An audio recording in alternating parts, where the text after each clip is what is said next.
recipe of the month for May. Really excited. When my boys find out I made these and they're not home, they're really going to be upset, but oh well, that's what happens.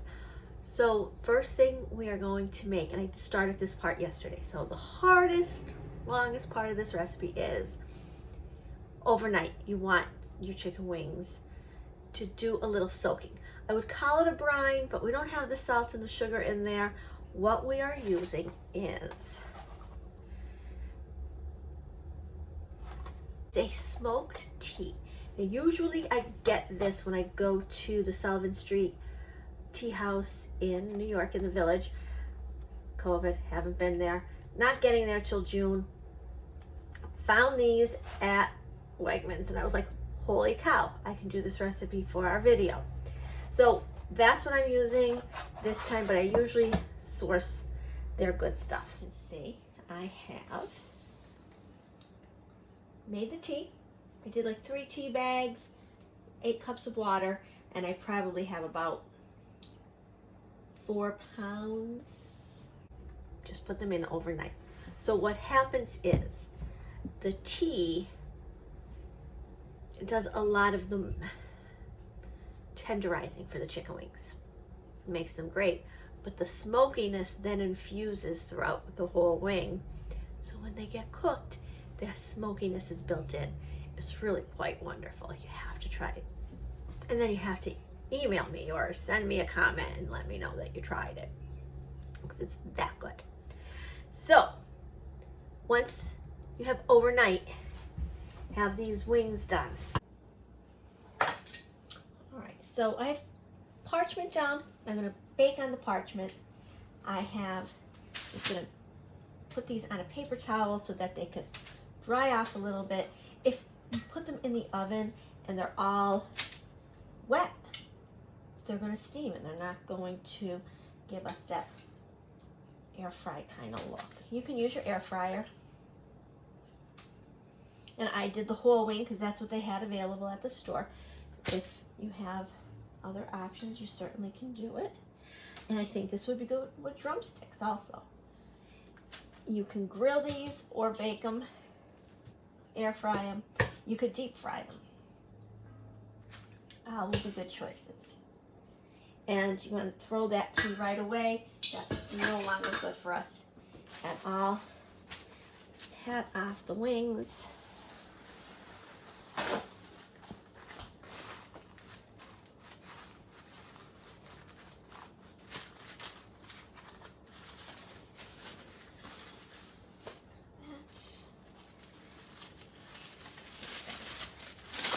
Over onto my parchment,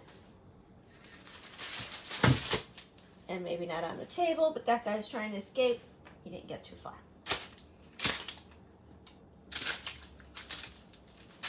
And before I salt and pepper, of course, I'm going to wash my hands because I'm touching raw meat. And I'm going to wash that counter because it was touching raw meat. And I'm going to do a generous salt, pepper. If you want to put something else on there, you can. The sauce we are making is really, really hot. So keep that in mind with whatever your combination is going to be. My pan, salt, pepper, and give them a turn, and salt and pepper that side. All right, and these guys are going into a 500-degree oven. And they're going to cook until they're nice and crispy. Okay, my next favorite ingredient is not this. This is new, but I'll tell you why. Because again, did not get to Sullivan Street Tea House, where I usually get my ghost pepper honey. So if you are a very hot fan food person, obviously you know ghost peppers are super duper hot. And combined with honey, they're sweet and hot, and the honey is phenomenal. So I even searched on Amazon and they didn't have ghost pepper honey, but I found this infused with chilies. Oh, it's Mike's hot honey. So it's the first time I'm going to do it. I did stick my finger in and taste a little bit. Ooh, and it's spicy. So you have the sweet and the hot all together here. We're gonna mix that with some of our Tabasco, our butter, and then I'll give you some tips about what we wanna do, because you might want it sweeter to take away the hot. Or you might not. Totally up to you. Okay, so in my pan, I have the start of your basic wing sauce, which is your Tabasco and your butter. I have about 3 tablespoons of each, 3 to 4 tablespoons of each in an even measure. We're just gonna mix that and get that butter melted.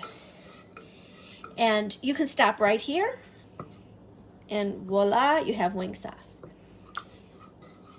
That would not give us opportunity, though, to use our hot honey. So I'm going to pop in, very accurate measuring, you see, 2 tablespoons. And get this mixed in. A good idea is to have a number of tasting spoons right next to you so that you can kind of gauge where you want this sauce to be. Get that all melted down. Garlic powder, onion powder, make good ingredients.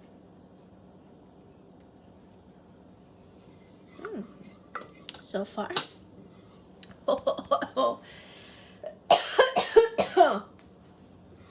So I'm not even going to edit that out. Sweet going in, hot going down the back.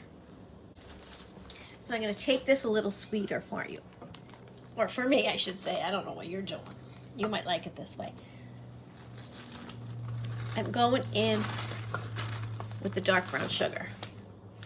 And that's a generous amount.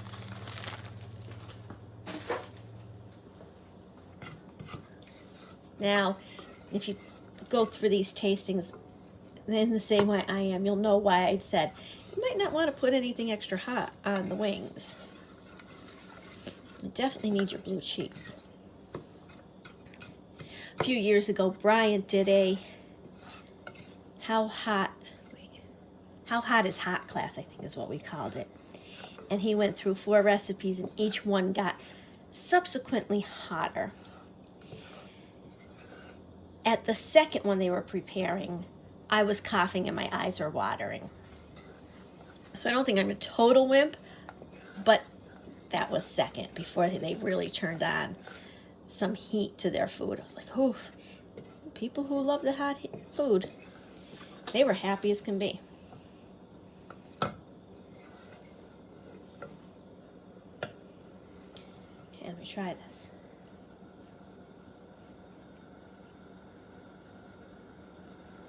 That to me is perfect. Sort of. Still a little hot. Not bad. But I think I need one more special ingredient.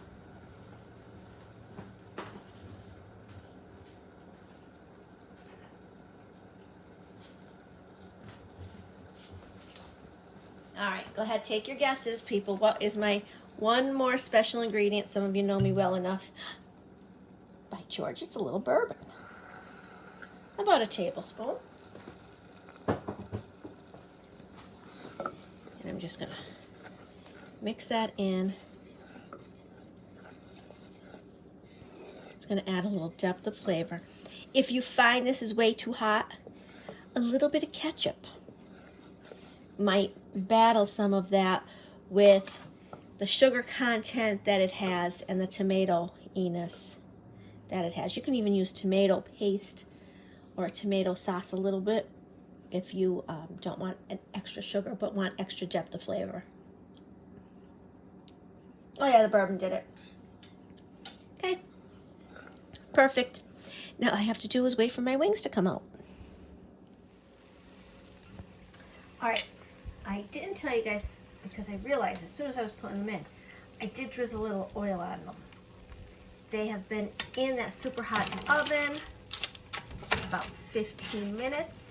I'm turning them, And then put them back in till they're crispier. They're probably done. They're probably at the 165, but I want them nice and crispy. So they're going back into the hot oven to get better for me. Okay, it's about 30 minutes. Putting them in the bowl.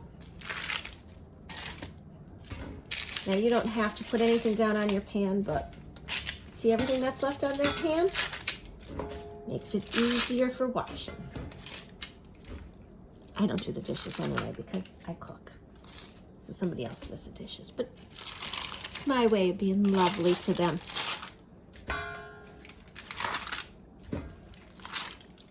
Okay, we'll move this out of the way. Got the wings in there. Popping my sauce over. Keeping a little for on the side. And give them a good toss. You're ready to roll.